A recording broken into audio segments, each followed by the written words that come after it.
Hello, everybody. Welcome to this interview with Leo Silvestri. You might remember he's been on the show before, and he is a monarch butterfly expert, a pollinator expert. Leo is the monarch master, I'm going to call him. Leo, how are you doing today? I'm doing great, Spencer. Thank you for having me once again. Thank you for coming back. We enjoyed you so much the last time. So, Leo, how are things going with the whole monarch butterflies right now? A little update on everything?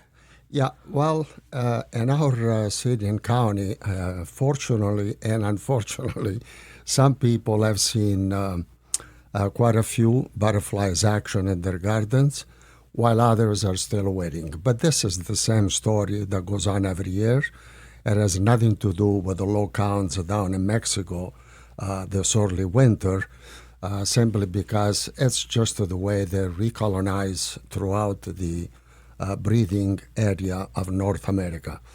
We were lucky enough, however, thanks to Amherstburg and LaSalle Field, to have had some early on in May, believe it or not. May the 5th, that broke a record, a 25-year-old record, and some of our members combined, they found over 180 eggs that we've all enjoyed. You know, we shared and we grew the caterpillars into become butterflies at that time. Okay, so you had some success in May, which is a record. So that's good.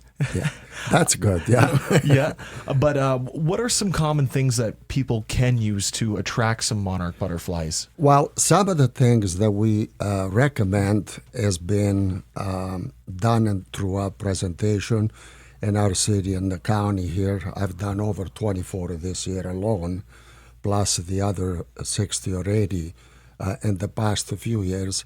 And it's always been how to attract the monarch butterflies to your garden. And it's very simple. We have a set of common swamp and butterfly weed, which is milkweed. That is a must for them to come and lay eggs and so on and so forth. And then there is a list of flowers that are more favorite, according to our own observation and many other experts in the area. And it's always the same, the aniseed, butterfly bush, Mexican sunflower, cornflower, salvia, zinnia, black eye Susan, and then there's also another list of, if you want to add some bee balm, Joe Pye weed, the goldenrods, and asters for later in the season. That is always a winning combination, not only to attract the monarch, but also hundreds of other butterflies, as well as many of our pollinators. Yes, and pollinator, very, very important thing. What are some tips to get, more pollinator? What are some plants that you can get to bring some bees and pollinate these? Yeah, that's basically, mind you that today this word pollinators has been too commercialized, meaning that every flower that they sell, in order for them to sell, they usually add a little label. It attracts monarch and pollinators. That is not always the case, unfortunately, because these people that tried to sell flowers that they could not sell to type of people like ourselves that are geared and doing pollinator gardens, and so therefore they try to confuse you with that little label. So it does pay to do a little research. I just mentioned the few basic here. There are many other natives, flowers that people can buy. Unfortunately, right now, I think most of the big stores that had the native section, they're all closed up. So there'll be no native plants except maybe a few places here and there. But we are lucky to have right here in town in Amherstburg, Vic and Darlene, that are running the native trees and plants right here in Amherstburg. They have their own website, they have their own greenhouses, and they grow everything native, especially in southwestern Ontario. So that would be a next best thing to start, just like I did back in 2017 when I could not find a milkweed plant anywhere in Windsor bookstores or any other flower shop. Yeah, and I just want to touch on pollinating quick. You're the expert on this. Correct me if I'm wrong, because some people don't know exactly what pollinating does, but it helps grow fruits and vegetables.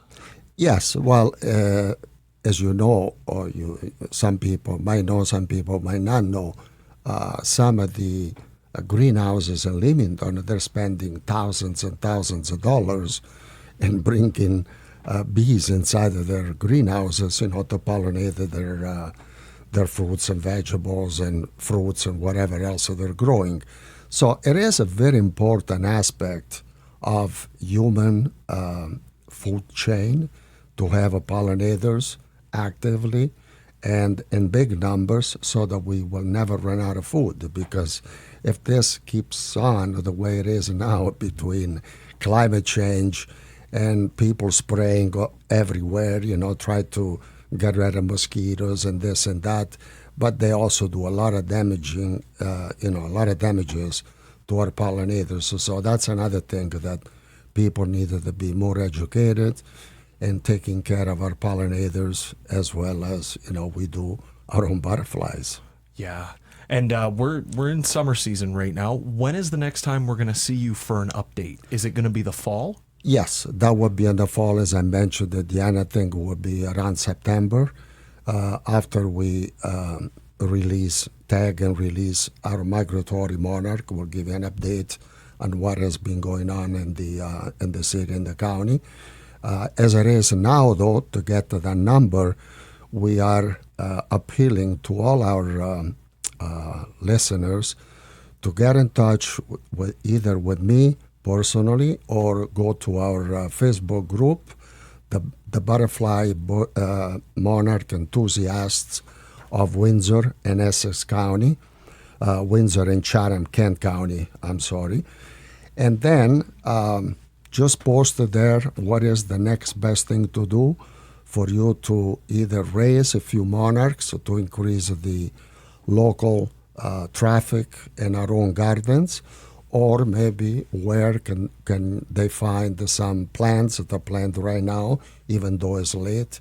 I know a few of us have extras, including ourselves in our own home, but mainly is the MONA program that we launched this year, and we are very proud, actually, that we've done this. I've been getting a lot of compliments from different experts and scientists, Canadian scientists especially, for having the opportunity to get the average person just to raise one or two little caterpillar, nurture them to become a butterfly, and then release them with their own hands. So hopefully that activity will bring more awareness among these people, and who knows, they might even plant bigger gardens than the ones we have right now, just simply by having that experience. So we are offering basically caterpillars and eggs. Well, eggs not necessarily, because a new person, we don't want to go through all that problem, watching the eggs hatch and do all their things. So we give them usually an star one or two when a person can actually see with their eyes where they're at. And then we give them enough food to feed them for the next 2 weeks. And then once they form their pupa, or chrysalis as we call them, it's just a waiting game of 7 to 10 days until the butterfly hatches, and then they can release it. Leo, I love listening to you speak. It's so educational. It's great. I really do look forward to the next time you're on the show. Thank you again for coming in, sharing so much information. And what else you want to share something with us? Just a couple of things, actually. On Sunday, August 25th, we will have our 4th annual Butterfly Festival right on Eady Street and the corner of Langlois. So everybody's invited there. We have a lot of kids, a lot of different activities geared to kids, like painting phases and so on and so forth.